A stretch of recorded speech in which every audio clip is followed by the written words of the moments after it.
I signed on with Mukau about a year, some change ago. They flew me out to Paris. Well, to Paris and then, but we ended up in Cognac, about 4 hours outside of Paris. Cognac, France, and that's where I met Felipe and his family.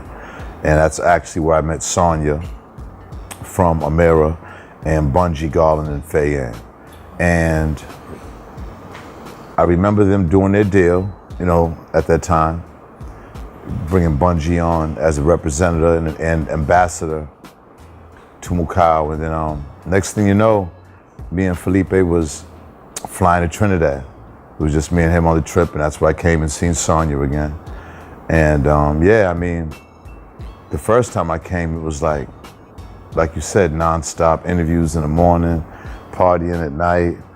Like Trinidad's like this party town. Like things wouldn't be right if they wasn't partying, man. They just party. It's like, so now I understand why cognac and probably alcohol does so well on the island, because all they do is party and drink. 2018 is looking pretty good. Of course, the Mukau situation in the States is going well. They're expanding their markets to Miami and LA. And now, just, you know, I'd say about a month ago, maybe a couple of weeks ago, I get a call and John and Sonia saying that they want me to be the face of Mukau in Trinidad. And I was like, wait a minute. I was like, wow, this is fast. So I'm gonna be probably, you know, doing Trinidad in the States. So I'll be coming down here a lot more. Other than y'all party and drink all night, all day, and the beautiful women, but everybody's really nice here. It's like a real melting pot of people.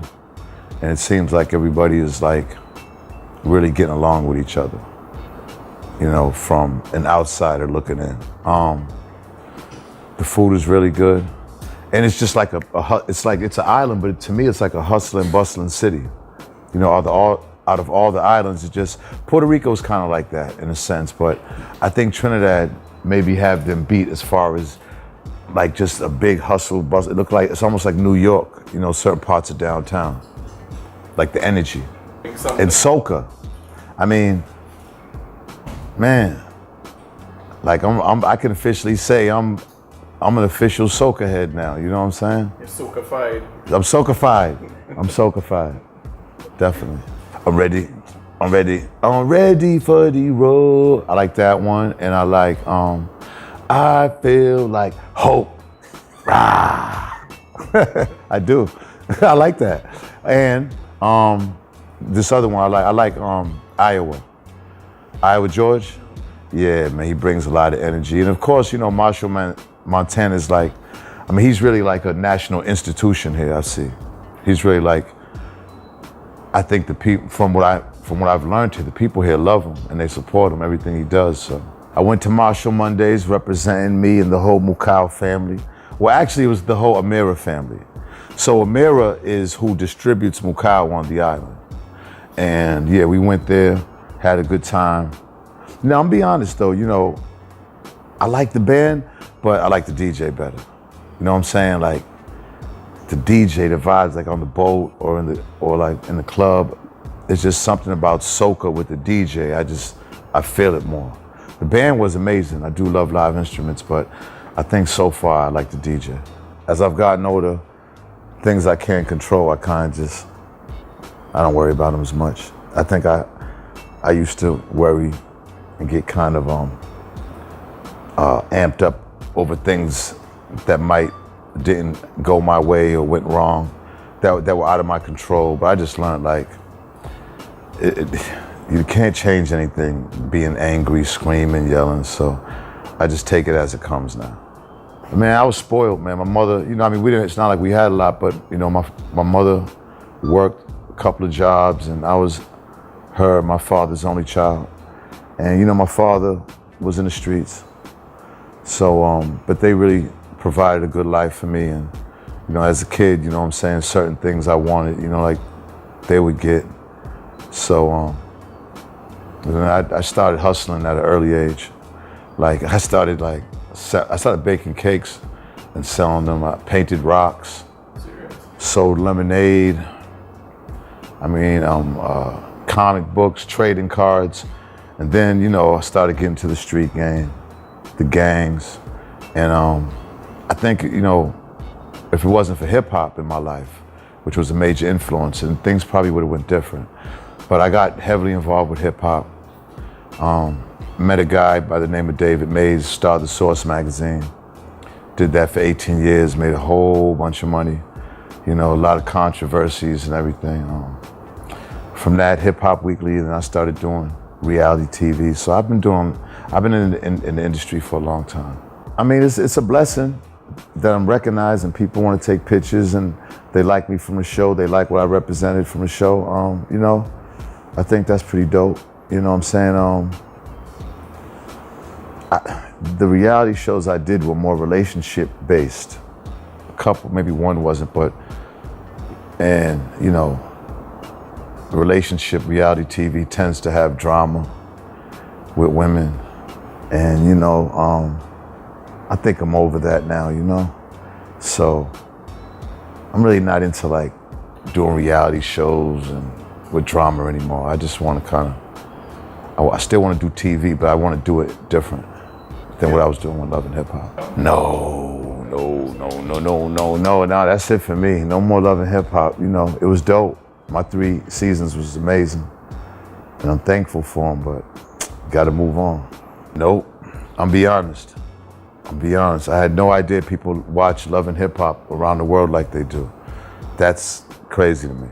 Because I think most of the times they think it's an American thing. Of course, I never knew that South Africa, Japan, Trinidad, Jamaica, all the Caribbean. I mean, it's mind-boggling. You know what I'm saying? How big that show got.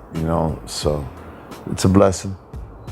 When I had the Source magazine, I think back then we had Source Europe, and I had a couple of songs that kind of crossed over to Europe, and I've been to South Africa performing, in Australia, so a few people might have known me. You know what I'm saying?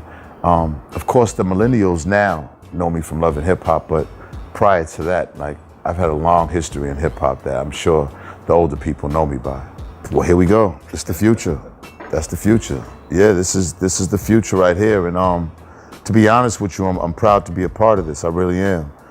When I first got involved with it, I had to learn about cognac, and I went to France, and it was like a crash course for like 10 days to get up every morning, and you would go to the vines, like the grapevines, and see the grape. Then you would go to see how the barrels are made. And how there's a guy that actually licks and tastes the wood that's going to be the barrels. I mean, it's very important, the barrels in the aging process. The bottling, the actual mixing. They have one of the only female type tasters out of all the cognac houses. And yeah, I mean, I've learned a lot, and now I'm part of the product, and it's like, the bottles are like probably one of the sickest bottles out there as far as, I mean, they really take a lot of time and effort. They have their own bottling plant. So like they really, when I went there, like they really have something else going on here. This particular one, of course, is really Trinidad's own right here. This is the one that represents Trinidad, and probably the only cognac that represents the Caribbean as far as Bungie Garland with his design, and he has a signature here, 978. I mean, there's different things on it that if you was from Trinidad, you would be able to relate to. Of course, Arima is where he's from. So, I haven't seen any of the other cognac companies ever do that, give an artist a special bottle with their name. So I think Mukau was really dope for that. And it just shows the innovation. And even though they're a smaller cognac house than the majors, I think it gives them room to be creative and do things that they can't, because usually big companies are commercial and you can't pay attention to detail, but Mukau pays attention to detail in the bottling, but also the flavor. It's the first time I probably tasted flavor in a cognac. I've been drinking Hennessy for years and I never really tasted flavors, like individual flavors that make up the brand. And I taste that. Not just saying that either, I tasted it in Macau. Okay, there was one of the things when we had there was one of the moments where we had a taste from 1862 to 2018 cognacs. And there was no way I could do it. It was like, I must have drunk about 7 shots, 8 shots going up the ladder. There still was probably another 12 to go. I just couldn't do it. But I did get to taste the 1862. And that's probably one of the smoothest drinks I've ever had in my life. So I think my OMG moment would definitely be getting plastered in France off Macau. I got the cat with me, about to pour me a nice little glass of Macau vanilla with some lime. Chill on out on this beautiful day. Go enjoy the rest of Carnival and make sure y'all check me out on OMG Magazine.